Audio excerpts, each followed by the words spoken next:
Hello viewers, ఎలా ఉన్నారు? మీరందరూ ఆరోగ్యంగా ఆనందంగా ఉండాలని మనస్ఫూర్తిగా కోరుకుంటూ welcome back to our channel. నేను మీ సంధ్యా రూపేష్. ఇవాల్టి వీడియోలో మన వ్యూవర్స్కి నిత్య పూజా విధానం స్టెప్ బై స్టెప్తో పాటు కిడ్స్ లంచ్ బాక్స్ రెసిపీని, దాంతోపాటు ఒక అందమైన ముగ్గుని షేర్ చేయబోతున్నాను.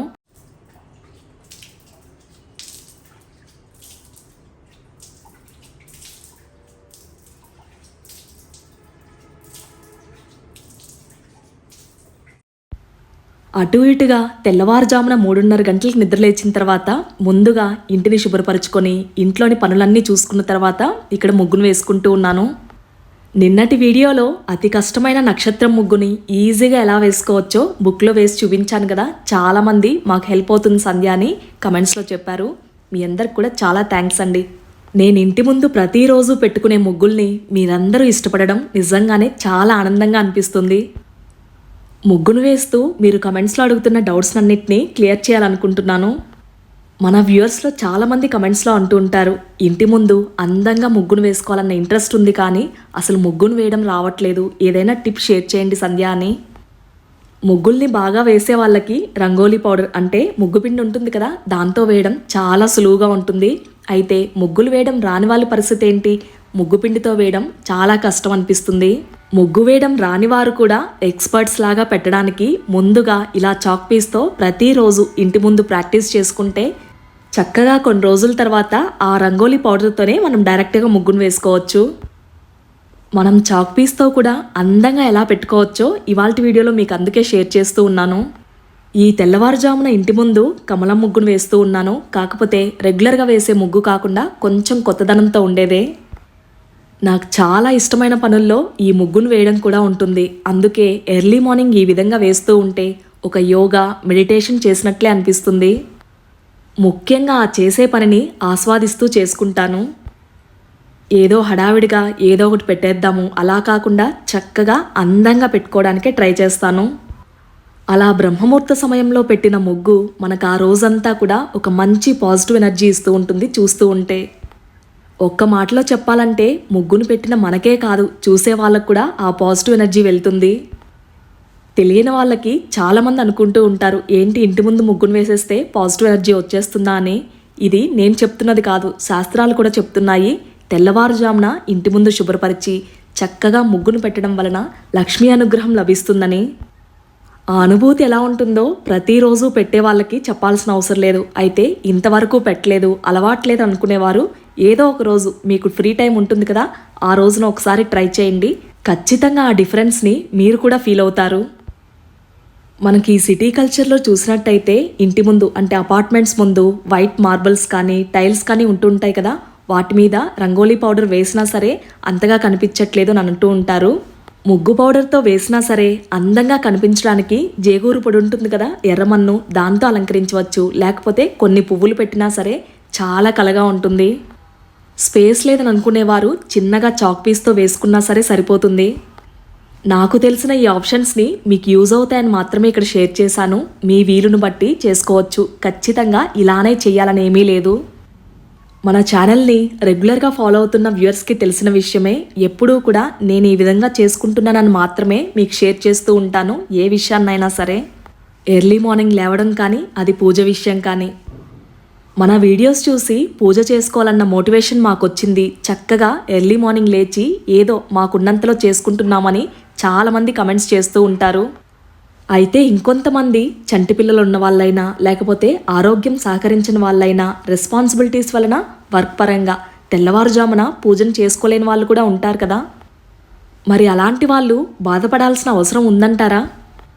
ఒక్క మాట అయితే ఖచ్చితంగా చెప్పగలను, ప్రతి ఒక్కరి లైఫ్ కూడా ఒకలాగా ఉండదు.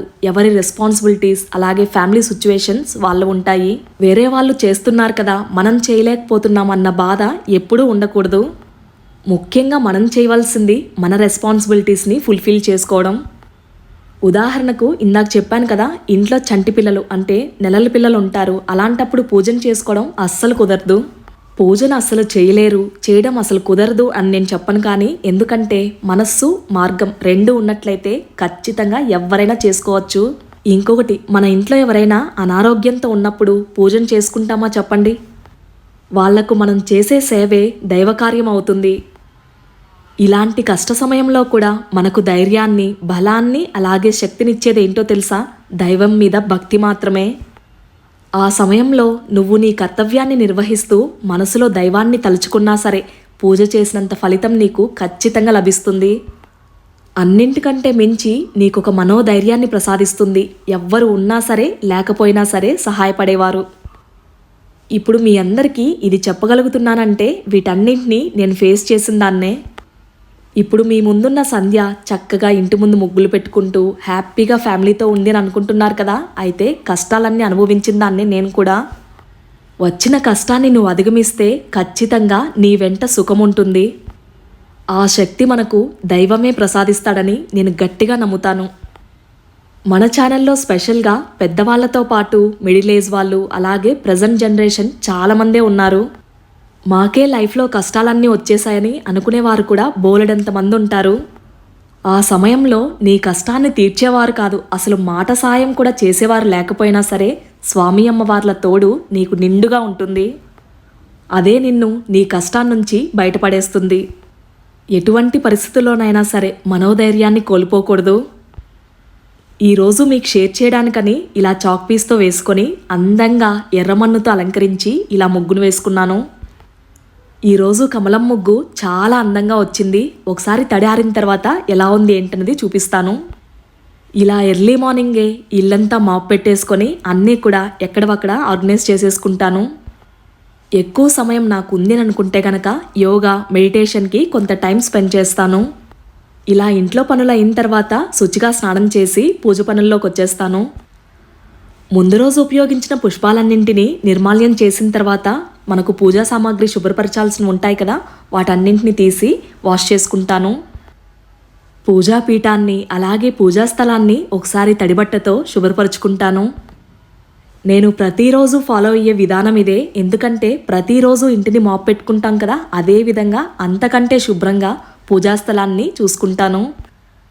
ఇది మోస్ట్ రిక్వెస్టెడ్ వీడియో అని చెప్పొచ్చు. ఎందుకంటే చాలా రోజుల నుంచి చాలామంది వ్యూయర్స్ కమెంట్స్లో అడుగుతూ ఉన్నారు, నిత్య పూజా విధానం మాకు ఒకసారి చూపించండి క్లియర్గా, స్టెప్ బై స్టెప్ ఎలా చేసుకోవాలి, మాకు చాలా బాగా ఉపయోగపడుతుంది సంధ్య గారు అని.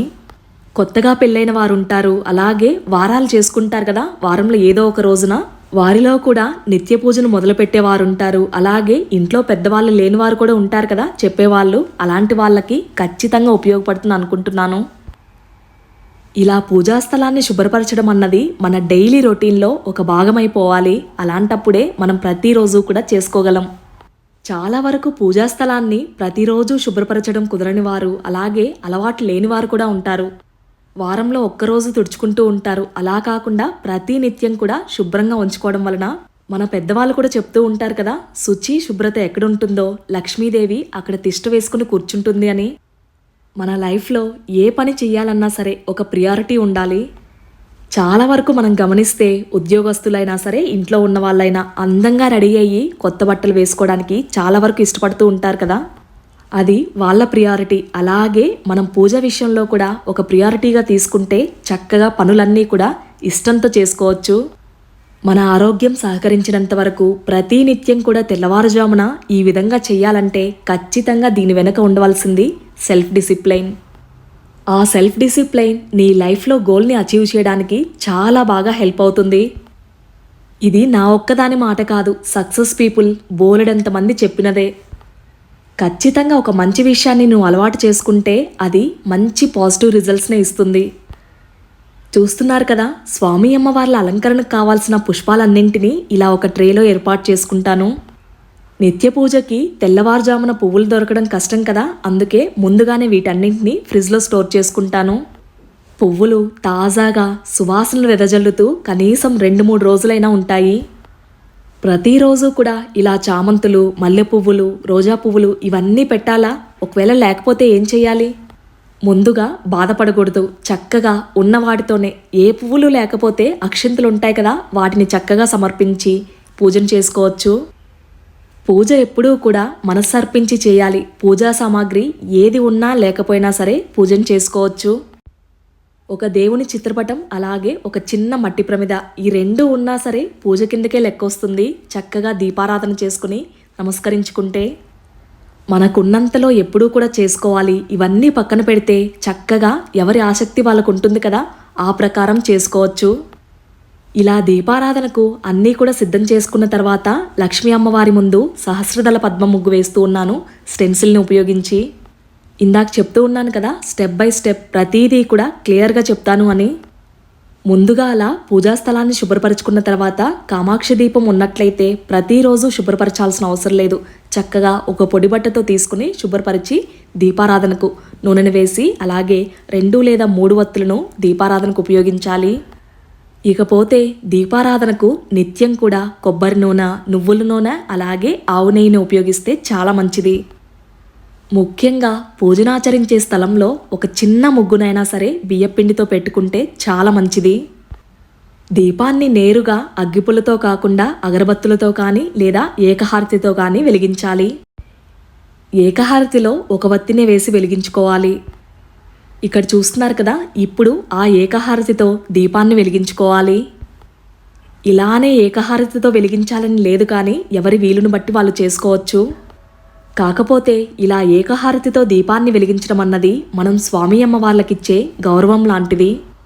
ఉదాహరణకు పూజనే కాదు, ఏ పనైనా సరే ఇష్టంతో కాకుండా ఏదో చెయ్యాలి అని చేస్తే దాని ఫలితం కూడా మనకు అంతంత మాత్రంగానే ఉంటుంది. చక్కగా దీపాన్ని వెలిగించి ఆ వెలుగుతున్న దీపాన్నే సాక్షాత్తు లక్ష్మీ స్వరూపంగా భావించి పుష్పాక్షంతలు సమర్పించి దీపం జ్యోతి పరబ్రహ్మ స్వరూపిణ్యై నమః అంటూ నమస్కరించుకోవాలి. దీపారాధన తర్వాత చక్కగా మనకు దేవుని ప్రతిమలుంటే గనక వాటన్నింటికి అభిషేకం నిర్వహించాలి. ఒకవేళ అభిషేకాన్ని ప్రతినిత్యం కూడా నిర్వహించలేమని అనుకునేవారు ఈ విధంగా మనకు పుష్పాలు ఉంటాయి కదా, వాటిని నీటిలో గంగాజలంగా భావించి ఆ పుష్పంతో నీటిని స్వామి అమ్మవార్లపై చిలకరించి అభిషేకించినట్లుగా భావన చెందాలి. ఏదో ప్రతీదీ శాస్త్రోక్తంగా మనం సమర్పించాలన్న విషయంతో కాకుండా చక్కగా ప్రేమతో స్వామి అమ్మవార్లకు ఏది సమర్పించినా సరే వాళ్ళు చక్కగా స్వీకరిస్తారు. అభిషేకానంతరం తిరిగి స్వామి అమ్మవార్లను చక్కగా పుష్పాలతో అలంకరించుకోవాలి. మన ఇంట్లో లక్ష్మీ స్వరూపమైన ధనలక్ష్మి కొంచెం ఉంది కదా, చక్కగా పుష్పాలంకరణ చేసి ధూపాన్ని సమర్పించాను. ఇలా పుష్పాలంకరణ చేసి ముందుగా పీఠం పైకి స్వామి అమ్మవార్లను స్వాగతించాలి ధూపాన్ని సమర్పించి. వీలు కుదిరిన వారు చక్కగా ప్రతి నిత్యం కూడా స్వామి అమ్మవార్లకు షోడశోపచార పూజను ఆచరించవచ్చు. లేదు మాకు సమయం కుదరదు ప్రతిరోజు చేయడానికి అనుకునేవారు మనస్సులో షోడశోపచారాలను స్వామి అమ్మవార్లకు సమర్పించినట్లుగా భావించి నమస్కరించుకోవచ్చు. ఇక ఆ తర్వాత స్వామి అమ్మవార్ల అర్చనకు సువాసనభరితమైన పుష్పాలను కానీ, మాకు పుష్పాలు అందుబాటులో లేదని అనుకుంటే గనక అక్షింతలనైనా ఉపయోగించవచ్చు. మనకు సులువుగా పఠించడానికి స్తోత్రాలు అలాగే పాటలు చాలా ఉంటాయి ఇందులో లలితా సహస్రనామం బుక్లో. చక్కగా దీపారాధన చేసిన తర్వాత స్వామి అమ్మవార్లకు ఆ స్తోత్ర పారాయణం చేసుకుని పూజను ముగించుకోవచ్చు. ఇక్కడ చాలామంది అంటూ ఉంటారు, మాకు పూజకు పువ్వులు దొరకట్లేదు, పూజను చేయాలన్న ఇంట్రెస్ట్ కూడా ఉండట్లేదు అని. చక్కగా ఇలా అక్షింతలను సమర్పిస్తూ కొద్దిగా ఎక్కువ కూడా ఉపయోగించాల్సిన అవసరం లేదు. ఇక్కడ చూపిస్తున్నట్లుగా చిత్రపటానికైనా లేదనుకుంటే కనుక మనకు చిన్న చిన్న విగ్రహాలు ఉంటాయి కదా, వాటికైనా మనం అర్చన చేసుకోవచ్చు. ఒకవేళ స్తోత్ర పారాయణానికి మాకు సమయం లేదు అనుకుంటే కనుక ఓం శ్రీమాత్రే నమః లేకపోతే ఇష్టదైవం నామాన్ని కూడా స్మరించుకోవచ్చు. చక్కగా స్వామి అమ్మవార్లకు నైవేద్యంగా పండ్లను, పాలను అలాగే ఏదైనా తీపి పదార్థాన్ని చేసి పెట్టవచ్చు. నైవేద్యాన్ని సమర్పించిన తర్వాత స్వామి అమ్మవార్లకు త్రాగుటకు నీరును సమర్పిస్తే చాలా మంచిది. ఏదైనా సరే మనం సమర్పించింది వారు స్వీకరిస్తున్నారన్న భావనతో ఉండాలి. నైవేద్యాన్ని సమర్పించి స్వామి అమ్మవార్లకు మంగళహారతినివ్వాలి. చక్కగా హారతి సమయంలో పాటలుంటాయి కదా, వాటిని పాడుకుంటూ స్వామి అమ్మవార్లకు కర్పూర నీరాజనాన్ని సమర్పించవచ్చు. ప్రతిరోజు కూడా తెల్లవారుజామున ఇలా ఒక అరగంట నుంచి 30 గంట సమయాన్ని కేటాయిస్తే గనక మనస్సు నిండుగా చక్కగా తృప్తిగా పూజను చేసుకోవచ్చు. పూజను ఎంత ఇష్టంగా ప్రేమతో చేసుకుంటానో అమ్మవారికి ఇలా హారతినివ్వడం అంటే నాకు చాలా ఇష్టం. ఆ హారతి వెలుగులో అమ్మవారు నన్నే చూస్తున్నట్లుగా అనిపిస్తుంది. దీన్నే పాజిటివ్ ఎనర్జీ అంటాము. ఇదే ఆ రోజంతటికి కావాల్సిన ఒక పాజిటివ్ ఎనర్జీని మనకిచ్చేది. పూజానంతరం చక్కగా స్వామి అమ్మవార్లకు ధూపాన్ని సమర్పించాలి. ఇక్కడ నేను ధూపాన్ని వేయడానికి గోమయం అంటే ఆవు పేడతో చేసిన సాంబ్రాణి కప్స్ని ఉపయోగిస్తూ ఉన్నాను. దీనివలన ఇంట్లో ఎలాంటి చెడు శక్తులున్నా తొలగిపోతాయి, ఒక మంచి పాజిటివ్ ఎనర్జీని మనకు అందిస్తాయి, ఆరోగ్యానికి కూడా చాలా మంచిది. ఇంట్లో ధూపాన్ని ఎక్కువగా కెమికల్స్ ఉన్నవి వాడకపోవడమే చాలా మంచిది. రోజులో కొంత సమయాన్ని ఇలా స్వామి అమ్మవార్ల పూజకు కేటాయించడం నిజంగానే నా అదృష్టంగా భావిస్తాను. అందులోనూ విశేషంగా బ్రహ్మముహూర్త సమయాన తెల్లవారుజామున దీపారాధన అనంతరం ఇంటిని చూస్తూ ఉంటే చాలా ప్రశాంతంగా ఉంటుంది. ఇలా పూజ చేసుకుని కొద్దిసేపు పూజ గదిలోనే కూర్చున్న తర్వాత ఇక కిచెన్లోకి వచ్చి breakfast and kids lunch box ప్రిపరేషన్ని స్టార్ట్ చేసేస్తాను. ఈరోజు కిడ్స్ లంచ్ బాక్స్లోకి పన్నీర్ పులావ్ చేయాలనుకుంటున్నాను. సో ఇక్కడైతే ఫస్ట్ బాస్మతి రైస్ని సోక్ చేసుకుంటున్నాను, ఒకసారి వాష్ చేసుకొని. పిల్లలకి రెగ్యులర్ కర్రీస్ కాకుండా స్పెషల్గా అప్పుడప్పుడు ఇలాంటివి ట్రై చేయొచ్చు. వితిన్ 10 to 15 మినిట్స్లో ప్రిపేర్ చేసేసుకోవచ్చు. ఫస్ట్ అయితే ప్యాన్ పెట్టేసుకొని తగినంత ఆయిల్ వేసుకున్న తర్వాత కొద్దిగా పసుపు అలాగే సాల్ట్ని యాడ్ చేసుకున్నాను. పన్నీర్ కర్రీస్ ఎక్కువగా రోటీస్లోకి తీసుకుంటుంటాం కదా, కాకపోతే రైస్ ఐటమ్స్గా ఇలా కూడా ట్రై చేయొచ్చు, చాలా బాగుంటుంది. ఇప్పుడు ఆయిల్ కొద్దిగా హీట్ అయిన తర్వాత క్యూబ్స్గా కట్ చేసుకున్న పన్నీర్ని ఒక్కొక్కటిగా ఆయిల్లో వేసేసుకోవాలి. ఒక్కసారిగా పన్నీర్ని మొత్తం వేసే కంటే కూడా ఇలా ఒక్కొక్కటిగా వేసుకుంటే సపరేట్గా మనకు చక్కగా ఫ్రై అవుతుంది. పన్నీర్ అయితే క్రీమీగా అండ్ చాలా సాఫ్టీగా ఉంది. సో ఇక్కడ చూస్తున్నారు కదా, కొద్దిగా ఫ్రై అయిన తర్వాత అన్నిటినీ టర్న్ చేసుకుంటూ ఉన్నాను. పన్నీర్ని ఫ్రై చేసుకోవడానికి ఎక్కువ ఆయిల్ అవసరం లేదు, జస్ట్ ఒక 3 to 4 స్పూన్స్ వేసి ఫ్రై చేసుకుంటే సరిపోతుంది. చూస్తున్నారు కదా, ఒకసారి టాస్ చేసుకుంటూ ఉన్నాను. ఒకవైపు పన్నీర్ ఫ్రై అవుతూ ఉంటుంది, ఇంకొక వైపు కుక్కర్ పెట్టేసుకొని రైస్ ప్రిపేర్ చేసేసుకుందాం రండి. ఈరోజు పులావ్ని సింపుల్గా ప్రెషర్ కుక్కర్లోనే చేసేస్తూ ఉన్నాను. అయితే ఫస్ట్ కుక్కర్ పెట్టుకున్న తర్వాత తగినంత ఆయిల్ వేసుకొని డ్రై మసాలాస్ ఉంటాయి కదా మనకు బిర్యానీ ఐటమ్స్, వాటన్నిటిని వేసేసుకొని కొద్దిగా ఫ్రై చేసుకోవాలి. ఈలోపు ఇక్కడ పన్నీర్ కూడా ఫ్రై అయిపోయింది, సపరేట్గా ఒక బౌల్లోకి తీసేసుకున్నాను. అండ్ పులావ్కి కావాల్సిన ఆనియన్స్ని కట్ చేసుకుంటూ ఉన్నాను. ఇలా కొద్దిగా సన్నగా పొడవుగా కట్ చేసుకుంటే బాగుంటుంది. పులావ్కి ఆనియన్స్తో పాటు టమాటాని కూడా యాడ్ చేసుకోవచ్చు, కాకపోతే నేను స్కిప్ చేస్తూ ఉన్నాను. మసాలా దినుసులు వేసుకున్నాం కదా, అవి కొద్దిగా ఫ్రై అయిన తర్వాత మనం పొడవుగా కట్ చేసుకున్న ఆనియన్స్ని కూడా వేసి ఫ్రై చేసేసుకోవాలి. ఎక్కువ గోల్డెన్ బ్రౌన్ వచ్చే వరకు ఫ్రై చేయకుండా కొద్దిగా ఫ్రై అయిన తర్వాత ఇప్పుడు జింజర్ గార్లిక్ పేస్ట్ని యాడ్ చేసేసుకుంటాను. జింజర్ గార్లిక్ పేస్ట్ యాడ్ చేసిన తర్వాత అది పచ్చివాసన పోయి కొద్దిగా ఆయిల్ మనకు రిలీజ్ అవుతుంది కదా, ఆ టైంలో రైస్ని యాడ్ చేసుకుంటే సరిపోతుంది. ఇక్కడ నేను పులావ్కి బాస్మతి రైస్ని ఉపయోగిస్తున్నాను. వీటిని ఎక్కువగా సోక్ చేయకుండా ఒకసారి వాష్ చేసి సోక్ చేసుకుంటే సరిపోతుంది మనం ప్రిపేర్ చేసుకునే ముందు. ప్రిపేర్ చేసిన తర్వాత లాంగ్ రెయిన్స్గా మనకు ఎక్కడా కూడా విరగకుండా ఉంటుంది ఇలా చేసుకుంటే. అండ్ వాటర్ కూడా తగినంత క్వాంటిటీ మనకు 1:2 రేషియోలో వేసుకుంటే సరిపోతుంది. ఇలా రైస్ యాడ్ చేసుకున్న తర్వాత ఒక్కసారి ఫ్రై చేసుకోవాలి. పులావ్ టేస్ట్ ఎన్హాన్స్ అవడానికి కొద్దిగా ట్రిక్ మసాలా, బిర్యానీ మసాలా ఉంది కదా, దాన్ని యాడ్ చేసుకుంటూ ఉన్నాను. దాంతోపాటు స్పైసీనెస్కి కొంచెం రెడ్ చిల్లీ పౌడర్ని యాడ్ చేశాను. పిల్లల కోసం కాబట్టి ఎక్కువ స్పైసీగా ఉంటే వాళ్ళు తినరు, అందుకే తగ్గించి వేసుకుంటూ ఉన్నాను. ఇలా తక్కువ మసాలాస్ యాడ్ చేసిన తర్వాత మొత్తాన్ని ఒకసారి ఫ్రై చేసుకున్న తర్వాత తగినంత వాటర్ వేసుకోవాలి. వాటర్ యాడ్ చేసి వెంటనే మూతను పెట్టేసేయకుండా ఒకసారి కలుపుకున్న తర్వాత తగినంత సాల్ట్ని యాడ్ చేసుకుని మూత పెట్టేసుకోవాలి. కిడ్స్కి ఇలా లంచ్ బాక్స్కి బాస్మతి రైస్నే కాదు, మనం మామూలుగా సోనా మసూరి రైస్ లేకపోతే చిట్టి ముత్యాల రైస్ వస్తాయి కదా, వాటిని ఉపయోగిస్తే కూడా చాలా టేస్టీగా ఉంటుంది పులావ్. అలా వాటర్ యాడ్ చేసుకుని కొద్దిగా మరిగిన తర్వాత మనం ముందుగా ఫ్రై చేసుకున్న పన్నీర్ క్యూబ్స్ని యాడ్ చేసేసుకోవాలి. కొత్తిమీర అలాగే కొంచెం సాల్ట్ యాడ్ చేసేసుకుంటే సరిపోతుంది. ఒకసారి కలుపుకొని లిడ్ని పెట్టేసుకోవాలి. మార్నింగ్ బాక్స్ కోసం అని చేశాను కదా, నీహా అయితే దీన్నే తినింది దోశ వద్దని. పన్నీర్ అంటే ఇష్టపడే వాళ్ళకి చక్కగా కర్రీసే కాకుండా ఇలాంటి రెసిపీస్ని కూడా ట్రై చేయొచ్చు అప్పుడప్పుడు. పులావ్ కోసమని ఇక్కడ సాలడ్ని కట్ చేస్తూ ఉన్నాను. కీరా అలాగే క్యారెట్, మనకు గాజర్ అంటాం కదా, ఈ వింటర్ సీజన్లో వస్తుంది, దాన్ని తీసుకున్నాను. వీటిని హ్యాపీగా రౌండ్ షేప్లోనైనా లేకపోతే పొడవుగా సన్నగా కట్ చేసుకుంటే చాలా బాగుంటాయి. స్పెషల్గా ఈ వింటర్లో దొరికే ఈ గాజర్తో హల్వా చేసుకుంటే చాలా బాగుంటుంది. జంషెడ్పూర్లో ఉన్నప్పుడు వింటర్లో చాలా ఎక్కువగా దొరుకుతుంది, ఇది ఎక్కువగా చేసుకునే వాళ్ళం.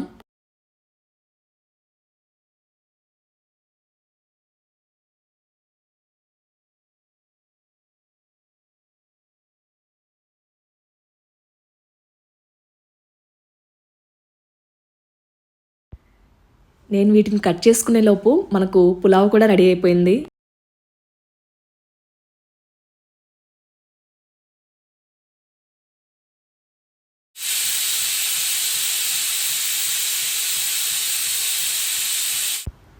జస్ట్ ఒక 2 విజిల్స్ రానిచ్చి కొద్దిసేపు ఒక 5 మినిట్స్ సిమ్లో ఉంచి ఆఫ్ చేసేసుకున్నాను.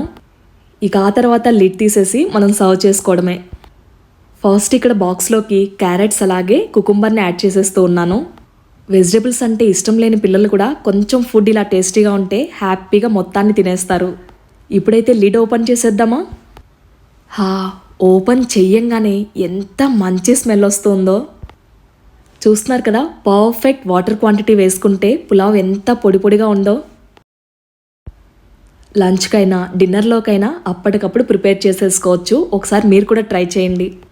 ఎక్కువ ప్రాసెస్ లేకుండా చాలా సింపుల్గా కూడా చేసుకోవచ్చు. నిహా రెడీ అయిపోయి బ్రేక్ఫాస్ట్ కూడా ఆల్మోస్ట్ ఫినిష్ అయిపోయింది. ఇక బాక్స్ మొత్తం కూడా ప్యాక్ చేసేసిన తర్వాత తనకిచ్చేసి డ్రాప్ చేసేస్తాము.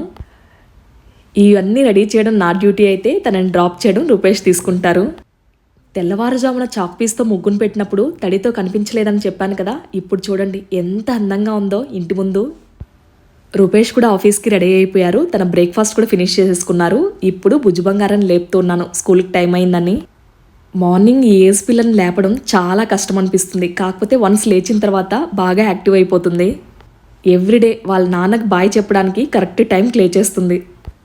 కనిష్క కూడా రెడీ అయిపోయి స్కూల్కి వెళ్ళిపోతుంది. తన బాక్స్ ప్యాక్ చేస్తూ ఉన్నాను ఇక్కడ. కనిష్కకి బ్రేక్ఫాస్ట్గా బ్రెడ్ టోస్ట్ కానీ లేకపోతే దోశ కంపల్సరీ ఉండాలి. దోశలో అయితే స్పెషల్గా హార్ట్ షేప్ది. బ్రేక్ఫాస్ట్ కూడా ఫినిష్ అయిపోయింది. It's time to say bye.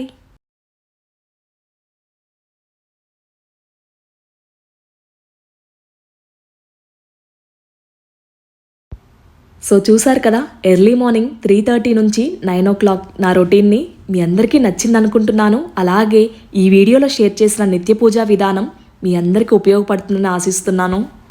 Me videos మాకు మంచి మోటివేషన్ ఇస్తున్నాయని అంటున్నారు, కానీ చాలామంది వీడియోని లైక్ చేయడం అలాగే మన ఛానల్ని సబ్స్క్రైబ్ చేసుకోవడం మర్చిపోతున్నారు. మీరిచ్చే ఒక చిన్న లైక్ ఈ వీడియో ఇంకో 10 మందికి రీచ్ అవ్వడానికి ఉపయోగపడుతుంది. అందరూ అష్టైశ్వర్యాలు ఆయురారోగ్యాలతో ఉండాలని మనస్ఫూర్తిగా కోరుకుంటూ మళ్ళీ మీ అందరికి ఉపయోగపడే ఒక చక్కటి వీడియోతో మీ ముందుకు వస్తుంది మీ సంధ్యా రూపేష్.